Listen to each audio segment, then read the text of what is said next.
Salut la compagnie, c'est Jules Melon et aujourd'hui dans un Ciné Critique, très à chaud dans la Melon Mobile, je vais vous parler d'une des plus grandes attentes cinématographiques de cet été 2024, à savoir Maxine, le troisième volet du fameux triptyque Ti West qui donc après X et Pearl décide de refermer, on va dire, ce volet-là, parce que normalement il n'y a pas de quatrième film prévu, mais on ne sait jamais, hein, selon le succès donc de cette œuvre qui évidemment a à sa tête en tant qu'actrice principale, ici elle ne scénarise pas, hein, mais bon, tête à penser quand même, Mia Goth qui joue le rôle principal de Maxine. Et à ses côtés, que des actrices ou acteurs qui n'étaient pas là dans les précédents. Nous avons par exemple Elizabeth Debicki qui joue la réalisatrice là, qui va engager Maxine. Il y a aussi Giancarlo Esposito qui interprète un agent, rien à voir avec son personnage de Gus Frings dans Breaking Bad, à moins que. Il y a aussi Michelle Monaghan et Bobby Cannavale qui interprètent des membres de la criminelle. Moses Sumney qui interprète son meilleur pote qui tient un vidéoclub. Sans oublier la présence de Kevin Bacon, complètement fantasque, dans la peau d'un détective privé au service de quelqu'un de mystérieux. Il y a aussi Lily Collins, tiens, qui interprète l'héroïne du film qui va avoir sa suite là, dans la fiction. Parce que Maxine va tenter de se faire engager pour jouer dans The Puritan 2, et Lily Collins joue donc l'héroïne de The Puritan. Et alors, j'ai envie de dire que si vous n'avez pas vu X et Pearl, déjà, c'est dommage, mais si vous n'avez pas trop le temps avant d'aller voir Maxine, si vous devez en choisir un, voyez X, voilà, X si vous préférez, car c'est sa suite, directe, voilà. Pearl, bon, très important hein, dans le lore général, mais là, on est 6 ans après les événements donc meurtriers de cette ferme, j'en dis pas plus si vous ne l'avez pas vu, où donc Maxine se retrouve à Hollywood, à essayer de vivre son rêve. Elle continue d'être dans l'industrie du porno, bon an, mal an. Et là, elle a la possibilité de passer une audition. C'est une des premières scènes, même avant le générique d'ailleurs, de ce métrage, pour interpréter donc le personnage principal d'une suite horrifique très attendue. Va-t-elle réussir cette audition? J'en dis pas plus pour l'instant.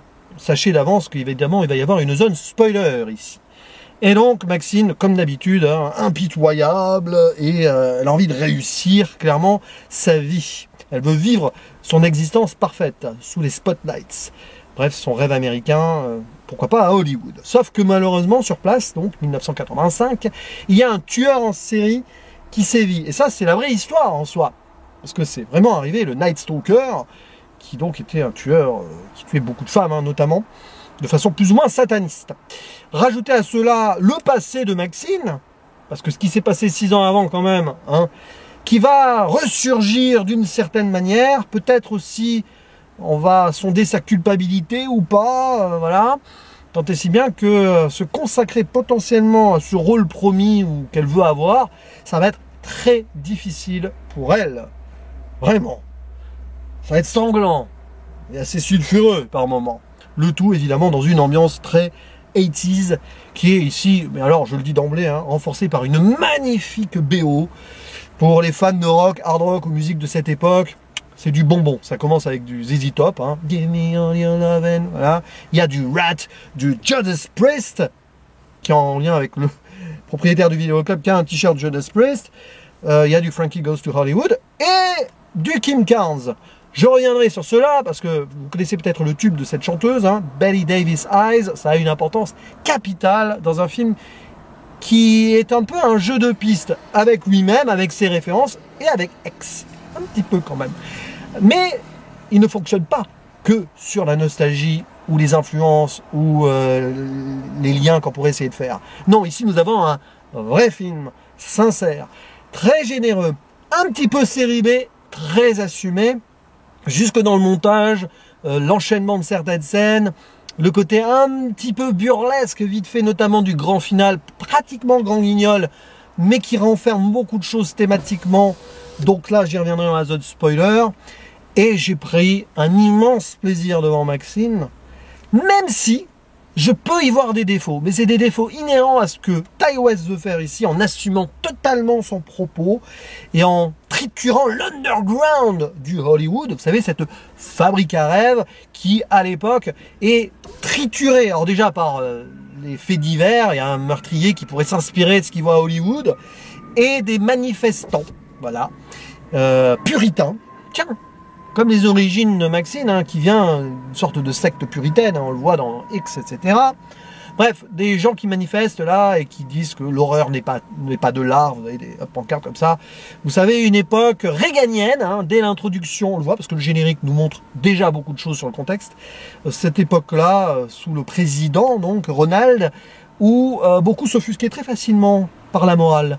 Donc tout ce qui était horreur, musique, métal et rock, surtout métal. On voit le procès qui avait été intenté par la femme d'Al Gore, notamment à Prince, à Frank Zappa, ou Dee Snider de Twisted Sister, qu'on voit. Enfin, j'ai connu ça, j'ai connu, pas de mon, j'ai connu ça après. Ça, c'est voilà, c'est très intéressant cette période de l'histoire américaine. C'est à cause de cela hein, qu'on a imposé des stickers paroles explicites sur certains morceaux. C'est cette époque. Bref. C'est très tumultueux et Hollywood n'est plus vraiment l'âge doré d'avant. Pour beaucoup, c'est un peu le repère du diable, notamment par les films d'horreur ou par le porno. Et donc Maxine, bah, elle va passer du porno à l'horreur potentiellement et elle va être elle-même. C'est-à-dire quand même quelqu'un qui a un passé très sombre. Si vous n'avez pas vu X, croyez-moi, elle a un passé sombre. Voilà. Et alors, bah, Mia Goth est parfaite là parce que c'est vraiment, vous savez, c'est presque l'ange de la vengeance. Pour citer ce film d'Abel Ferrara, il y a une scène qui est référencée avec un canon de pistolet dans la bouche d'un homme. C'est presque gratuit comme référence, mais ça n'est pas tant que cela. Femme forte qui va se défendre face aux hommes. Elle n'a peut-être pas peur du Night Stalker, même si elle va finir peut-être par avoir peur, parce que au-delà de ce Night Stalker, à moins qu'il ne soit lié, le passé revient. Tout ça est assez nébuleux, mais très vite on comprend où ça va aller en fait. C'est presque une fausse piste, mais ça j'y reviendrai après. Et donc, on a l'ambiance, on a un petit peu le côté synthé, tout cela, le rock, le métal, l'horreur, le porno à côté, et quelqu'un qui veut suivre son chemin et qui veut réussir à tout prix, qui veut devenir la star qu'elle mérite d'être selon elle. Et comme le citait, il y a cette citation au début de Betty Davis, pour être une star, il faut être un monstre à Hollywood. Mais un monstre dans quel sens? Un monstre sacré ou un monstre qui tue? Bon, évidemment, il y a un double sens ici. Betty Davis, je pense qu'elle a jamais voulu devenir une criminelle, mais Maxine, elle n'a pas peur de cela pour arriver à ses fins d'une manière ou d'une autre. Et alors derrière, il y a plein de gens autour qui représentent un peu une imagerie folklorique, si on veut, dans Hollywood, une Californie des années 80. Ça sort un peu de la réalité, mais c'est très bien quand même. Vous avez l'agent qui est très spécial. On voit qu'il a des relations. J'y reviendrai après. Vous avez les flics. Moi, j'ai beaucoup aimé ce duo de flics, même si on les voit pas beaucoup, mais ils sont quand même là. Avec notamment le mec, donc joué par Bobby Cannavale. Ou Cannavale, vous prononcez comme vous voulez. Il fait trop chaud pour que je prononce ça correctement de toute façon. Qui est un acteur raté. Il voulait être acteur, finalement il est devenu flic à Hollywood. Et à chaque fois qu'il intervient, il balance des répliques de films. C'est très fort. Et même qu'il va avoir son rôle marquant à un moment. Pour une finalité que je ne révèle pas. Et vous avez le gars du vidéo club qui est un peu le seul qui veut pas sauter Maxine. C'est pour ça qu'il le dit, ah, tu m'apprécies parce que je suis le seul à pas vouloir te sauter. Qui va peut-être l'aider justement parce qu'elle reçoit une VHS à un moment, il est spécialiste là-dessus. Et voilà. Donc il y a plein de trucs là-dessus. Voilà. Et puis les meurtres vont tourner autour de Maxine d'une manière ou d'une autre. Et il y a le personnage de Kevin Bacon, donc ce détective privé qui représente donc. On croit peut-être que c'est le Night Stalker ou.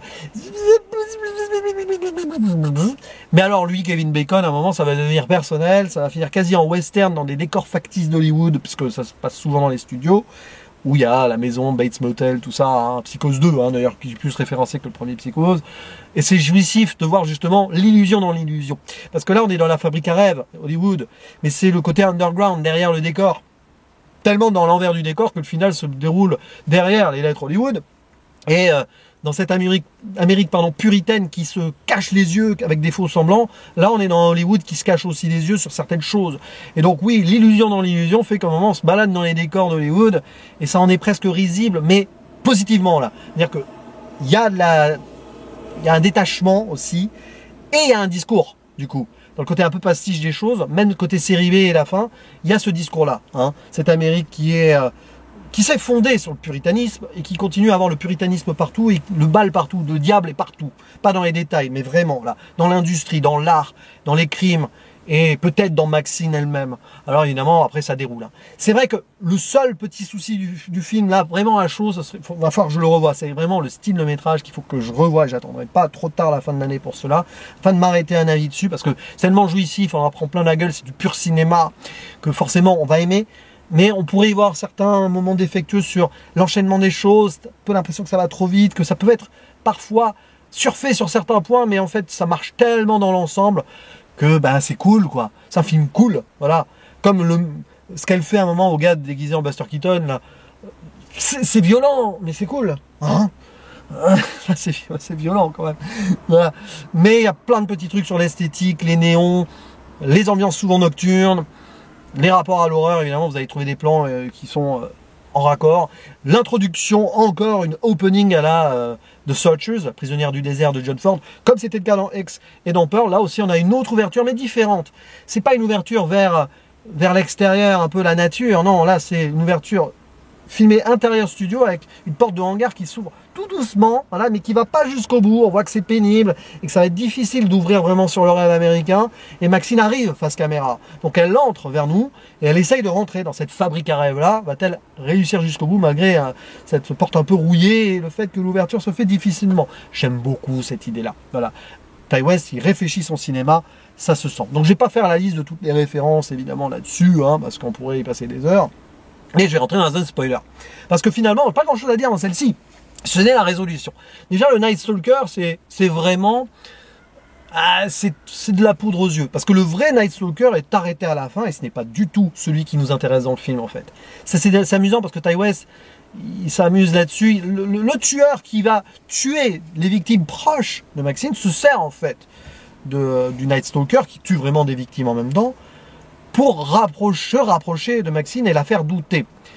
Et donc, celui qui a engagé le détective privé, que l'on voit voilà, s'agripper avec ses gants de cuir, on sent la tension derrière, là, les faux semblants d'un gars qui s'avère très puritain, mais peut-être qui se ment à lui-même. Ce monsieur, mais aucune surprise si vous avez vu X.